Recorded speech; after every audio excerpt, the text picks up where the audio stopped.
Yun guys. Matakaw sa chicheria. Oh. Ayan. Yan yung pusa kong matakaw sa chicheria. Nakatunog yan ng chicheria.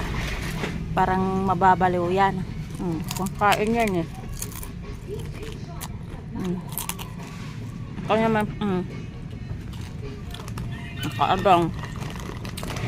Ayan, si puti. Literal yan ang matakaw sa chicheria. Kahit anong gawin, kain mo naman chicheria, lalo na pesipiateos.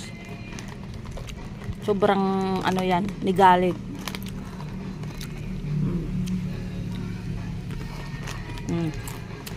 Ayan po.